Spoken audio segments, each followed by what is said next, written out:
નમસ્કાર, આપ જોઈ રહ્યા છો સંદેશ ન્યૂઝ। હું છું પ્રીતિ। મહત્વના સમાચાર। અમદાવાદ શહેરના અનેક વિસ્તારમાં પાણી ભરાયેલા સામે આવ્યા। અમદાવાદમાં ઠેર ઠેર પાણી ભરાતા લોકો પરેશાન। વેજલપુર સોનલ સિનેમા રોડ પાસે પાણી ભરાયેલા સામે આવ્યા। તો આ તરફ શાહ આલમ વિસ્તાર છે, આનંદનગર વિસ્તાર છે કે ત્યાં પણ જળભરાવની સ્થિતિ, જ્યારે મકરબા વિસ્તારમાં તો ગટરના પાણી બેક મારતા દ્રશ્યો પણ સામે આવ્યા છે। આમ વરસાદે અમદાવાદની હાલત કફોડી બનાવી દીધી છે। શહેરીજનો અત્યારે હાલાકીમાં મુકાઈ ગયા છે।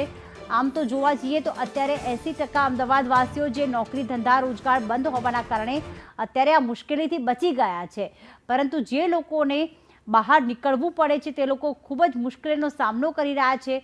તો સાથે સાથે એક સ્થળેથી બીજા સ્થળે જો જવું હોય તો વાહન ચાલકોને વાહનો તેમના બંધ પડી રહ્યા છે। અમદાવાદનો પૂર્વ વિસ્તાર હોય કે પશ્ચિમ વિસ્તાર હોય, બંને વિસ્તારની સ્થિતિ એવી જ છે। અત્યારે લગભગ અમદાવાદની વાત કરીએ તો 1-1.5 કલાકથી વરસાદે વિરામ લીધો છે, પણ અહીંયા પાણી ઓસરવાનું નામ નથી લઈ રહ્યા।